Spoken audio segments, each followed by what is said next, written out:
يا ربي يا نبي نديك جود عليا قلبي ناديك رجع. Alhamdulillah Rabbil Alamin wa bihi nasta'in wa ala umuri dunya waddin. Baik, tiga tajuk yang akan saya perbahaskan pada hari ini adalah bab yang pertama, babul isti'adzah, yang di mana bab ini memperbahaskan tentang 7 imam qiraat membaca basmalah dengan 7 mazhab.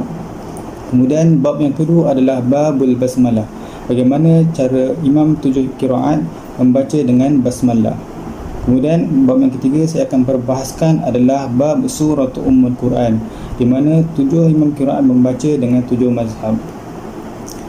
InsyaAllah, bab yang pertama yang saya akan bahaskan dahulu adalah babul isti'adzah.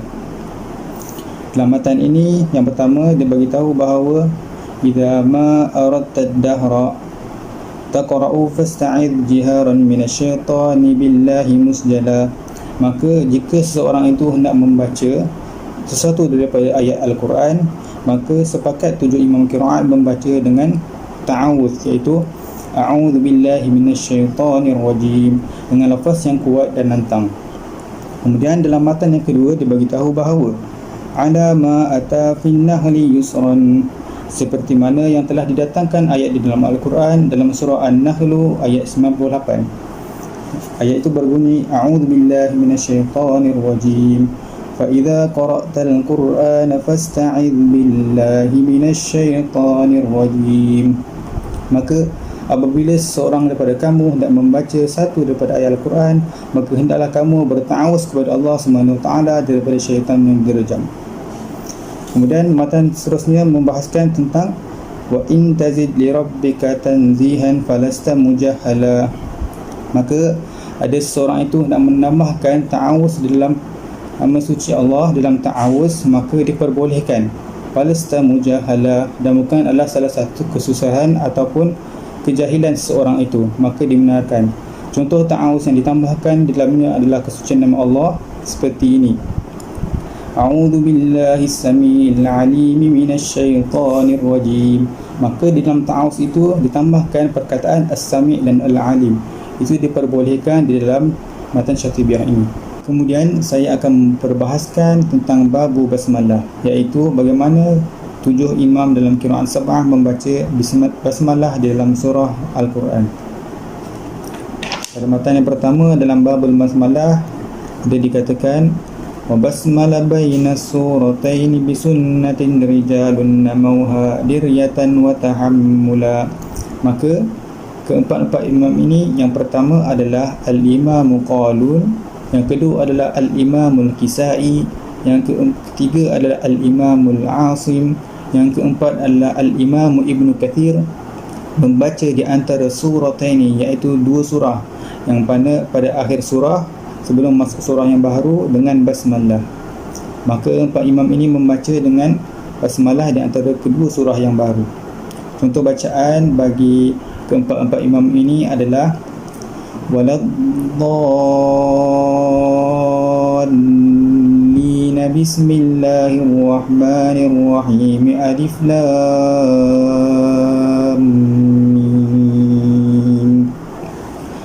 Itu adalah contoh bagi 4 imam yang di mana baca di sebelum akhir surah dan selepas akhir surah dengan basmalah. Kemudian pada matan yang kedua dia memberitahu bahawa wa wasluka baina surataini fasahatun. Maka ada pun bacaan dengan menyambung, iaitu mewassalkan di antara 2 surah, di antara akhir surah dan awal surah tanpa basmalah, iaitu dibaca oleh al-Imam Hamzah. Ini bermakna al-Imam Hamzah mewassalkan tanpa basmalah. Bagaimana al-Imam Hamzah mewassalkan tanpa basmalah? Bacaannya adalah waladdallin alif lam mim. Maka al-Imam Hamzah mewassalkan tanpa basmalah di antara kedua surah itu. Kemudian matan memberitahu bahawa wasil waskutan kullun jalayahu hassala. Maka ada ketiga imam ini. Yang pertama adalah Al-Imam Ibnu Amir, yang kedua adalah Al-Imam Warsh, dan yang ketiga adalah Al-Imam Abu Amrin. Maka ketiga-tiga imam ini dikatakan bahawa dia membaca di antara kedua surah itu dengan saktah, iaitu bacaan berhenti tanpa basmalah. Ini bermakna ketiga-tiga imam itu iaitu Al-Imam Ibnu Amir, Al-Imam Warsh dan Al-Imam Abu Amrin mempunyai tiga wajah pada bacaan mereka. Yang pertama, bacaannya seperti keempat-empat imam tadi, iaitu Imam Qalun, Al-Kisai, Al-Asim dan Ibnu Kathir, iaitu dengan basmalah. Yang kedua, bacaan bagi mereka bertiga adalah seperti Al-Imam Hamzah, iaitu mewassalkan tanpa basmalah, mewassalkan dua surah itu tanpa basmalah.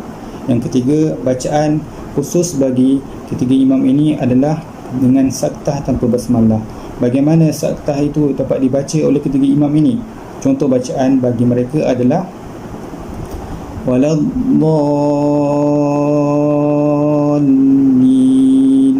alif lam mim. Maka bacaan yang ketiga ataupun wajah yang ketiga bagi ketiga imam qiraat itu dibaca dengan saktah tanpa basmalah. Itu ketiga imam itu adalah Al-Imam Ibnu Amir, Al-Imam Warsh dan Al-Imam Abu Amrin. Kemudian matan yang ketiga membahaskan bahawa wala nasra kalla hubba wajhun zakartuhu wa fi khilafun jiduhu wa dihutula. Maka dalam matan ini membahaskan bahawa Ahlu Adab mengatakan bahawa bacaan bagi ketiga-tiga imam tadi, iaitu Al-Imam Ibnu Amir, Al-Imam Warsh dan Al-Imam Abu Amrin, tiada di dalam nas yang mengatakan bahawa bacaan mereka seperti itu. Tetapi Ahlu Adab mengatakan bahawa bacaan mereka adalah dengan ketiga-tiga wajah. Dengan yang pertama tadi, iaitu bacaan oleh empat imam tadi, iaitu Imam Qalun, Imam Al-Kisai, Imam Asim dan Imam Ibn Kathir dengan basmalah. Yang kedua, bacaan bagi Imam Hamzah, iaitu wasal bidun basmalah, iaitu mewasalkan kedua surah tanpa basmalah. Yang adapun yang ketiga, bacaan bagi Al-Imam Ibn Amir, Warsh dan juga Abu Amrin, iaitu saktah bidun basmalah, iaitu saktah tanpa basmalah. Kemudian matan seterusnya membahaskan bahawa wasaktuhumul mukhtaru duna tanaffusin. Maksudnya dalam matan ini memberitahu adapun yang lebih diutamakan saktah di dalam matan ini adalah duna tanaffusin, iaitu saktah tanpa bernafas. Contoh bacaan saktah tanpa bernafas adalah waladdallin alif lam mim. Itu adalah contoh saktah tanpa bernafas, iaitu dia berhenti seketika untuk mencantumkan kedua-dua surah itu. Kemudian matan seterusnya mengatakan wa ba'duhum fil arba'ati zuhri basmala. Maka ada lagi pendapat yang Ahlu Adab mengatakan bahawa ketiga-tiga imam tadi, iaitu Al-Imam Ibnu Amir, Al-Imam Warsh dan Al-Imam Abu Amrin membaca basmalah pada keempat-empat tempat saja, fi arba'ati zuhri, iaitu keempat tempat saja yang ketiga imam ini membaca basmalah. Yang tempat pertama adalah di antara akhir surah Al-Mudaththir dan awal surah Al-Qiyamah, iaitu mereka membaca basmalah pada kedua-dua tersebut. Kemudian tempat yang kedua adalah di antara akhir surah Al-Infitar dan pada awal surah Al-Mutaffifin. Maka ketiga imam itu membaca basmalah juga pada kedua-dua surah tersebut. Kemudian tempat yang ketiga adalah di antara akhir surah Al-Fajr dan awal surah Al-Balad. Maka ketiga imam tersebut membaca basmalah di antara kedua surah tersebut. Dan tempat yang keempat adalah pada akhir surah Al-Asr dan awal sebelum surah Al-Humazah, di mana ketiga imam itu tetap membaca basmalah sebelum memasuki surah yang baru. InsyaAllah itu saja kesimpulan daripada saya dalam babu basmalah. InsyaAllah saya akan bersambung dengan babu suratu Ummul Quran. Pada bait yang pertama dalam kitab ini dia menyatakan bahawa wa maliki yaumiddin rawihi nasirun. Adapun perkataan maliki dalam surah Al-Fatihah dibaca dengan itsbat oleh kedua imam ini, iaitu Al-Imam Al-Kisai dan juga Al-Imam Asim. Manakala yang lain pula selain daripada Al-Imam Al-Kisai dan Al-Imam Asim dengan membaca hadzaful alif. Contoh bacaan bagi selain daripada imam itu adalah Ar-Rahmanir Rahim Maliki Yaumiddin. Itu adalah contoh bagi imam selain daripada Al-Kisai dan Al-Asim. Kemudian baitnya seterusnya adalah wa 'inda siratin was-sirati likunbula bihaitsu ata. Adapun perkataan sirata dan as-sirata bagi bacaan bagi Imam Kumbul pada setiap bacaan dengan menukarkan daripada huruf sad kepada huruf sin. Contoh bacaan bagi Al-Imam Kumbul adalah ihdinas siratal mustaqim siratal ladzina an'amta 'alaihim. Jadi perbezaannya adalah menukarkan dari huruf sad kepada huruf sin. Itu adalah bacaan kepunyaan milik Al-Imam Kumbul.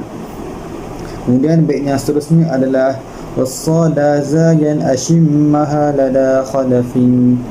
Adapun bacaan bagi Al-Imam Khalaf adalah dengan mengismamkan daripada huruf sad kepada huruf zai dalam perkataan yang sama. Contoh bacaan bagi Al-Imam Khalaf adalah ihdinas siratal mustaqim siratal ladzina an'amta 'alaihim.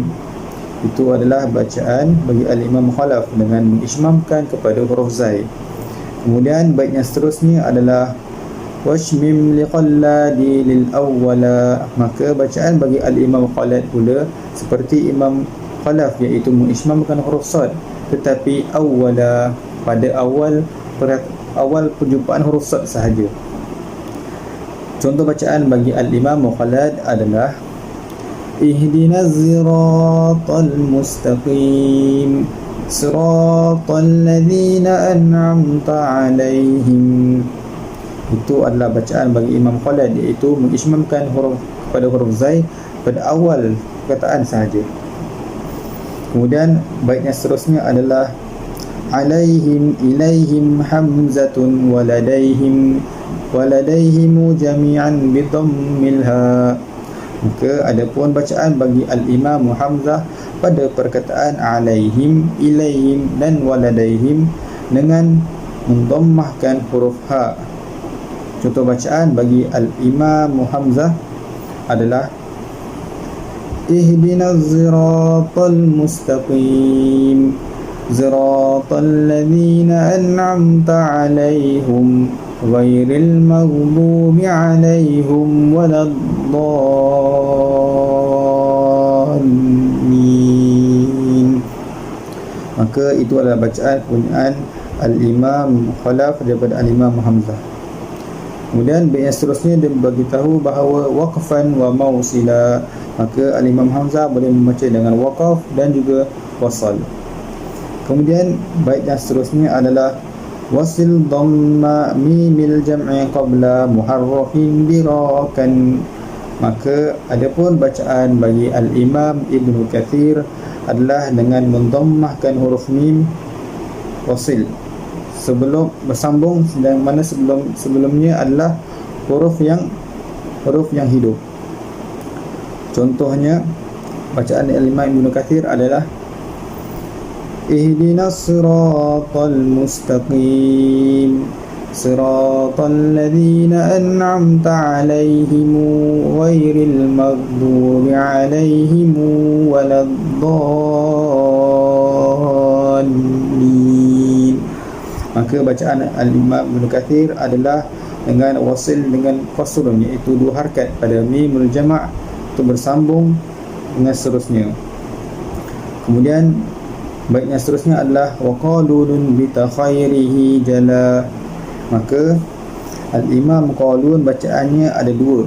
Yang pertama seperti Al-Imam Ibnu Katsir, yang kedua adalah bacaannya iskankan pada huruf mim. Contoh bacaan bagi Imam Qalun yang pertama adalah ihdinas siratal mustaqim siratal ladzina an'amta 'alaihim ghairil maghdubi 'alaihim waladdallin. Maka itu bacaan yang pertama bagi al-imam qalun. Maka bacaan yang kedua bagi al-imam qalun adalah seperti ini. Ihdinas siratal mustaqim siratal ladzina an'amta 'alaihim ghairil maghdubi 'alaihim waladdallin. Maka bacaan pertama tadi dengan wasil sebanyak 2 harakat bagi imam qalun, dan kedua adalah dengan iskan mim pada contoh yang kedua tadi. Kemudian bait seterusnya adalah wa min qablil hamzi qat'i silha liwarshihim. Maka adapun bacaan bagi al-imam warsh adalah dengan wasil, iaitu dipanjangkan dengan 6 harakat ketika berjumpa dengan hamzah qata'. Contoh bagi bacaan al-imam warsh adalah seperti ini. Hurrimat 'alaikum ummahatukum. Jadi al-imam warsh menyangkan sebanyak 6 harakat pada perkataan pada huruf mimul jama' ketika mana berjumpa dengan huruf al-hamzah, huruf hamzah qata'. Kemudian bait seterusnya wa askanahal baquna ba'du litakmula. Maka adapun imam yang selebihnya adalah mengiskankan huruf mimul jama' jika hendak bersambung selepas ini. Kemudian bait yang seterusnya adalah wa min duni waslin dhammuha qabla sakinin likullin. Maka adapun bacaan bagi setiap imam yang mana sepakat al-imam qiraat sab'ah adalah dengan mendhammahkan pada mimul jama' sekiranya bertemu selepasnya adalah huruf yang mati. Contoh bagi bacaan semua sepakat imam adalah seperti ini. Alaihimul qital yuwaffihimullah kama bihimul asbab. Itu adalah bacaan bagi sepakat imam yang di mana ketika mimul jama' berjumpa dengan huruf yang mati, maka mereka semua mendhammahkan huruf mim itu. Wa ba'dal ha'i kasru fatan ala ma'al kasri qabla al ha'i awil ya'i sakinan. Maka adapun bacaan bagi al-imam Abu Amrin iaitu dengan mengkasrahkan pada mimul jama' sekiranya sebelum mimul jama' itu terdapat huruf ha yang berbaris bawah dan sebelum ha itu terdapat huruf ya yang sakin, iaitu huruf ya yang mati. Contoh bacaan bagi al-imam Abu Amrun adalah seperti ini. Alaihimil qital bihimil asbab. Maka al-imam Abu Amrin mengkasrahkan pada mimul jama' yang mana asalnya bacaannya adalah mim itu didammahkan pada setiap imam. Kemudian bait seterusnya adalah wa fi wasli kasrul ha'i bidhammi shamlala kama bihimul asbabu thumma alaihimul qital. Maka jika hendak wasal, bacaan bagi al-imam Hamzah dan al-imam Kisai adalah mendhammahkan huruf ha dan mendhammahkan huruf mim sekali. Seperti mana yang contoh diberikan dalam matan ini adalah kama bihimul asbab, itu yang sebelumnya. Maka apabila bacaan al-imam Hamzah dan al-imam Kisai, dia menukarkan huruf ha itu kepada baris hadapan. Contohnya kama buhumul asbab, kama bihumul asbab. Sekali lagi saya ulang. Contoh bacaan bagi al-imam Hamzah dan al-imam Kisai, kama bihumul asbab. Contoh yang kedua adalah alaihumul qital. Itu adalah bacaan bagi al-imam Hamzah dan al-imam Kisai. Kemudian bait yang terakhir adalah waqif lil kulli bil kasri mukmila. Maka sepakat bagi setiap imam qiraat sab'ah jika hendak berhenti maka perlu mengiskankan, iaitu mematikan huruf mim jama' itu. Contoh bacaan bagi setiap imam yang dikatakan dalam matan ini adalah alaihim al-qital. Maka mim itu disukunkan dengan mati. Contoh yang kedua adalah kama bihim al-asbab. maka mim yang jamak itu disukunkan juga dan bersambung dengan huruf yang selepas mim. InsyaAllah itu sahaja daripada saya. Sekiranya ada salah silap itu atas kelemahan diri saya sendiri, saya akhiri dengan wabillahi taufiq wal hidayah. Wassalamualaikum warahmatullahi taala wabarakatuh. يا مولاي